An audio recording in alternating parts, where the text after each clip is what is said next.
देखो ऐसा है कि यूं कहा जाता है एक पापी सारी नाम,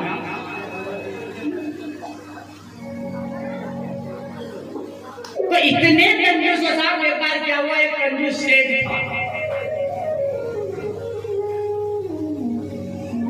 इतना कंजूस चमड़ी चली जाए लेकिन दमड़ी नहीं जाना।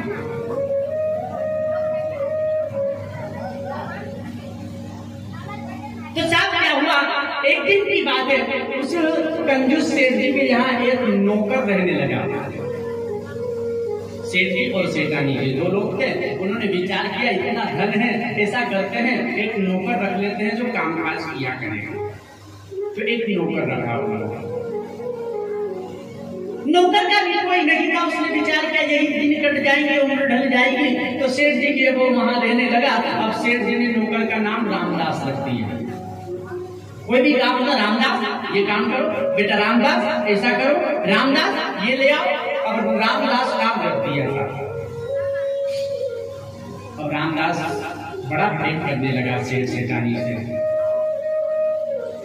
धीरे धीरे समय बहुत व्यतीत होता गया। एक दिन रामदास के सेठ जी ने कहा, अरे रामदास बहुत दिन हो गए खेतों पर जाकर के नहीं देखा, खेतों में चने की फसल उग रही है, तो तू क्यों ना वहां जाकर के फसल की रखवाली कर आज फसल देखा। रामदास ने कहा ठीक है सेठ जी, मैं फसल देखने चला जाता।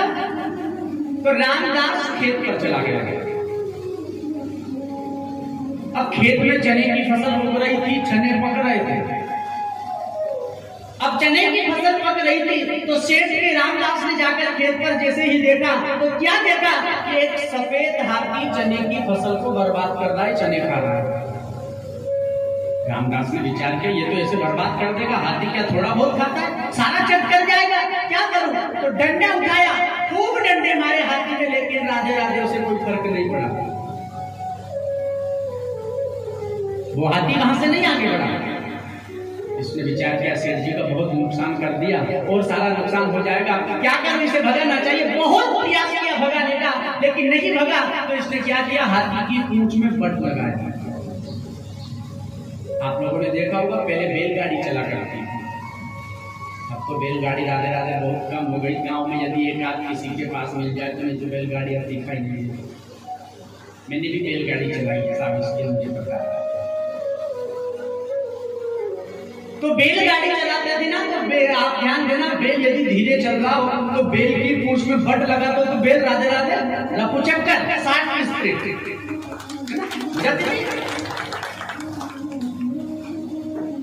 तो इस रामदास ने क्या किया, हाथी की पूंछ में बट लगाया। अब जैसे ही बट लगाया ना तो वो हाथी यहाँ का नहीं था, स्वर्ग से आया हुआ हाथी था, सफेद हाथी। अब इसने जैसे ही बट लगाया, पूंछ पकड़े हुआ था, हाथी एक घम उड़ा तो रामदास हाथी के साथ ऊपर। अब हाथी चला जा रहा है। रामदास ने विचार किया ना जाने कहां ले जाएगा, अब पूंछ छोड़ देता तो मर जाएगा। विचार किया चलो जहां ले जाएगा वहीं चलो। तो पूंछ पकड़े और कस के दोनों हाथों से पकड़ के चला जा रहा है। अब हाथी पहुंचा स्वर्ग में, जो कि स्वर्ग का हाथी था। अब स्वर्ग पहुंचा।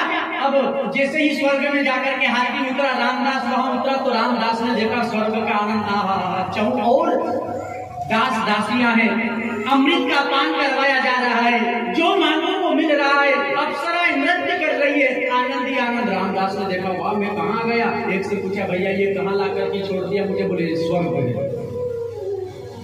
रामदास ने कहा तुम्हें चिंतित हो, कहीं मैं स्वप्न तो नहीं देख रहा। ध्यान आया मैं तो जीता जागता जीवित स्वर्ग आ गया। इसने विचार किया राम राम राम क्या आनंद है। तो रात भर इसने स्वर्ग का आनंद भोगा, आनंद लिया। विचार किया सवेरा होते ही कि चलो हाथी को ढूंढ ले, वापस चने खाने जाएगा। आया हाथी के पास, पूंछ पकड़ी और हाथी फिर चने खाने आया तो वहीं अपने खेत पर। अब हाथी को भगाना नहीं है, चलो घर चलते हैं। घर चला। अब सेठ जी ने पूछा क्यों रे रामदास तू ये बता रात भर से कहाँ था, रात को घर नहीं आया क्या, वहीं खेत पर सो गया। बोले नहीं साहब, अरे मैं स्वर्ग गया था।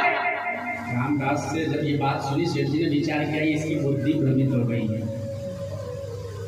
कुएं में सो गया था, नींद में स्वर्ग बैठ गया। बोले नहीं, जीते जागते स्वर्ग से आया, जिंदा स्वर्ग गया था। अरे रामदास सच कह रहा है? बोले हाँ। कितना खर्चा हुआ? बोले 1 पैसा खर्च नहीं हुआ। कंजूस लोग पैसे की पहले पूछते हैं। यात्रा पे चलना है साहब, कितने पैसे लगेंगे? अरे जितने लगेंगे लग जाएंगे, चलना है तो चल।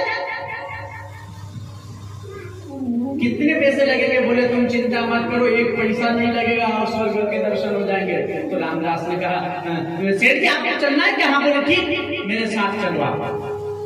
अब सेठ जी चलने लगे। इतने में याद आया कि जीते जागते यदि स्वर्ग मिल रहा है तो फिर मेरी पत्नी को भी स्वर्ग दिखा दूं, बेचारी रह जाएगी। रामदास को कहे तो मैं तेरी सेठानी को भी ले लूं? बोले हाँ ले लो।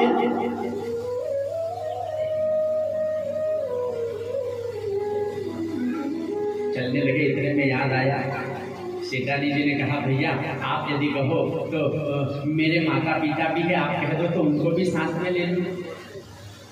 रामदास ने कहा सेठानी जी कौन सा पैसा लग रहा है, फ्री में तो यात्रा हो रही है, तुम्हें जितने लोगों को लेना है साथ में ले लो। तो अब दोनों सेठ सेठानी हो गए, उनके सास ससुर। सेठानी जी को भी लिया, अपने सास ससुर जी को भी लिया और रामदास के साथ में पहुंचे खेत पर। अब रामदास ने कहा, बोले सेठ जी ये जो हाथी है ना, ये स्वर्ग का हाथी, यही हमें स्वर्ग ले जाएगा। तो ऐसा करते हैं, आपने स्वर्ग का रास्ता नहीं देखा, मैंने देखा, इसलिए हाथी की पूंछ पहले मैं पकड़ूंगा। हाथी की पूंछ पहले मैं पकड़ूंगा और मेरा पैर आपके सास ससुर पकड़ लेंगे और उनका पैर आपकी पत्नी पकड़ लेंगी और नीचे ही नीचे आप पकड़ लेना पैर, क्योंकि भले आदमी को आगे पीछे लेना चाहिए, अन्यथा बीच में जो यात्री लोग रहे वो बेचारे इधर उधर रास्ता भटक जाए। तो आगे और पीछे भले आदमी को रहना चाहिए। तो मैंने रास्ता देखा इसलिए मैं ऊपर ही ऊपर रहूंगा और नीचे ही नीचे आप रहना, क्योंकि आप समझदार आदमी हैं। ठीक है। अब इसने सारा वृत्तांत बतला दिया। हाथी की पूंछ पकड़ी, हाथी उड़ने लगा, एक दूसरे का पैर, रामदास का पैर उसके सेठ के ससुर ने पकड़ लिया, फिर सासू ने पकड़ लिया, फिर उसकी पत्नी ने पकड़ लिया और नीचे ही नीचे सेठ जी ने पैर पकड़ लिया। हाथी ऊपर चला जा रहा है, चला जा रहा है। अब सेठ जी रामदास से प्रश्न पर प्रश्न कर रहा है, क्यों रे रामदास तू ये बता, हम स्वर्ग पहुंचेंगे तो स्वर्ग में कैसे रहना है, किसी से बातचीत करना है कि नहीं करना है, कहाँ बैठना है, क्योंकि सारा वृत्तांत तो पहले पूछ ले। तो सेठ जी को बतला रहे, साहब वहां किसी की आवश्यकता नहीं है, आप जैसे ही स्वर्ग में पहुंचोगे तो आपकी सेवा के लिए हजारों लोग वहां खड़े रहेंगे, दास दासी। खाने पीने की बोले पूछो मत, जो खाना है केवल कह देना, वही आपके सामने प्रस्तुत कर दी जाएगी, जो खाना है। अब सेठ जी को आदत थी तरबूज खाने की।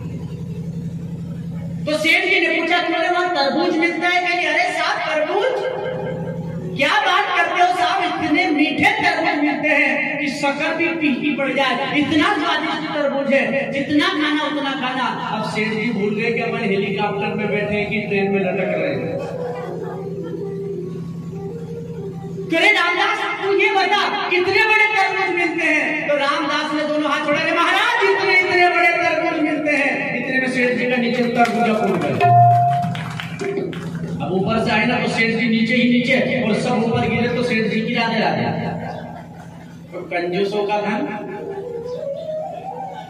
कहते ना पुण्य की जड़ पाताल में और पाप की जड़ अस्पताल में। पाप से कमाया गया धन या तो हॉस्पिटल जाता है, या कोर्ट कचहरी, या खाने में जाता है, या जुआने में जाता है, और जो पुण्य कर्म कर करके कमाया गया धन होता है वो भगवान के द्वार पर, भगवान के सत्संग में, भगवान के मार्ग पर खर्च किया जाता है।